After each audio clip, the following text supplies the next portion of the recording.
प्रायोजक राम बंधू लोणचे. आता प्रत्येक जण जिंकेल.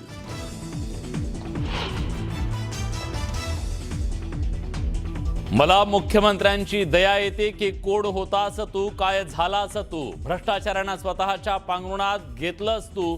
उद्धव ठाकरेंचा हल्ला बोल तर स्वतःचं पायपुष्ण करून घेतल्याचं म्हणत शिंदेंचाही पलटवार.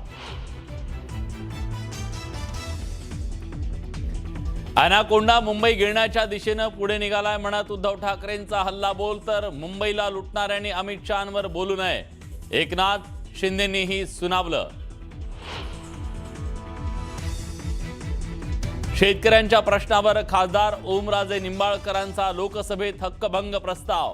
केंद्रीय कृषी मंत्री शिवराज सिंग चौहान आणि केंद्रीय गृहराज्यमंत्री नित्यानंद राय यांच्या विरोधात हक्कभंग.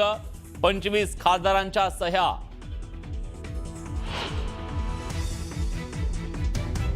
महापालिका निवडणुकांसंदर्भात रवींद्र चव्हाण आणि एकनाथ शिंदेंची आज रात्री बैठक. कालच्या शहांच्या भेटीनंतर आज चव्हाणांची शिंदेंसोबत चर्चा.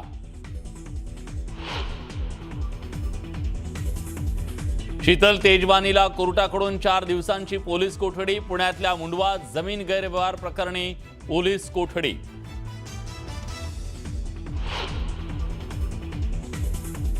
तीस जानेवारीपासून राळेगण सिद्धीत अण्णा हजारे पुन्हा अमरण उपोषणाला बसणार.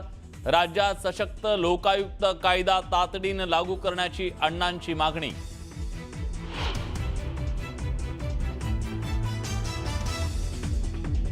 तलासरीच्या वेवजी ग्रामपंचायत हद्दीत गुजरातनं घुसखोरी केल्याचा आरोप. स्थानिक नागरिकांच्या आरोपानंतर गुजरात आणि महाराष्ट्र सरकारकडून सीमा मोजणीला सुरुवात. गोवा क्लब आग प्रकरणात लुथरा ब्रदर्सला मोठा धक्का. रोहिणी कोर्टानं अग्रिम जामीन याचिका फेटाळली. दोघांना भारतात परत आणण्याची कायदेशीर प्रक्रिया सुरू. नाशिक पालिकेच्या एसटीपी प्लांटसाठी पालिकेनं तोडली 300 झाडं. पालिकेच्या अजब कारभारावरून नाशिकमधील पर्यावरण प्रेमी संतप्त.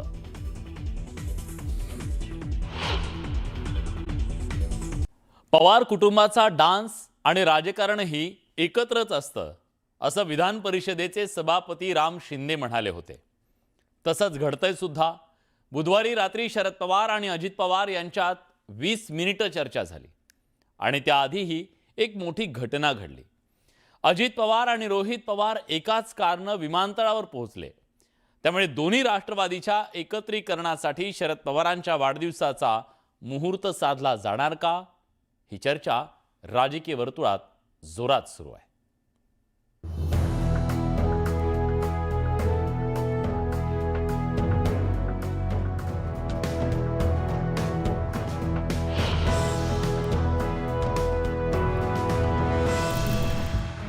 माजी केंद्रीय कृषी मंत्री शरद पवार यांचा शुक्रवारी वाढदिवस आहे. वाढदिवसाला दोन्ही राष्ट्रवादी एकत्र येण्याचं गिफ्ट शरद पवारांना नेत्यांकडून दिलं जाण्याची चर्चा सुरू झाली आहे. कारण दोन्ही पक्षातले नेते आणि कार्यकर्ते यांच्यातला संवाद कायम आहे. दोन्ही पक्षांनी एकत्र यावं अशा प्रतिक्रिया त्यांच्या नेत्यांकडून सातत्यानं दिल्या जातात.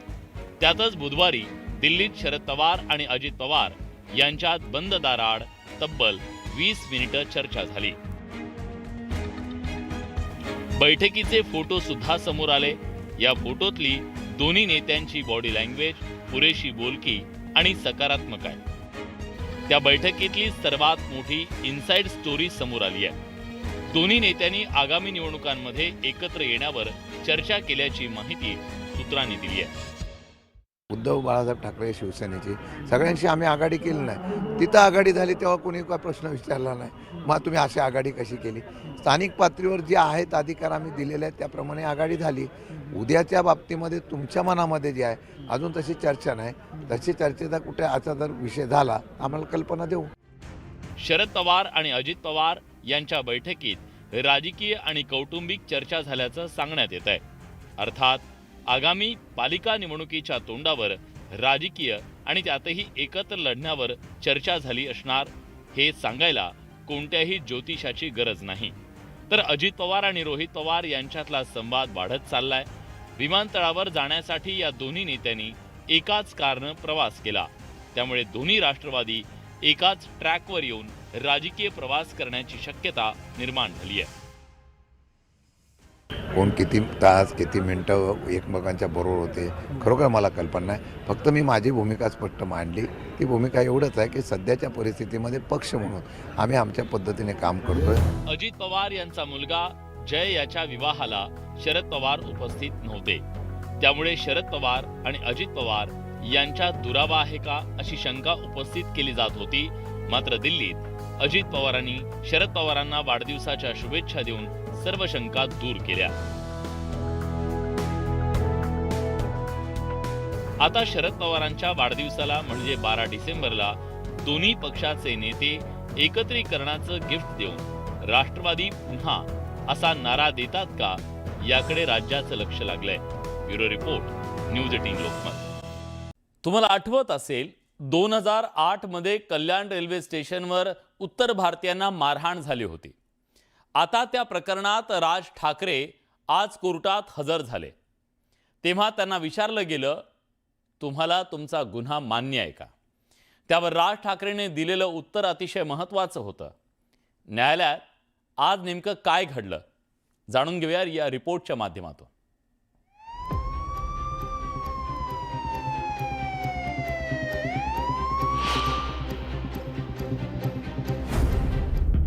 स्वर राज ठाकरे हाजिर हो.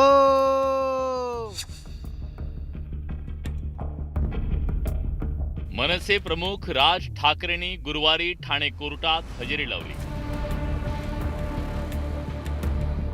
कारण होतं 2008 मध्ये कल्याण रेल्वे स्थानकावर उत्तर भारतीय उमेदवारांना झालेल्या मारहाणीचं.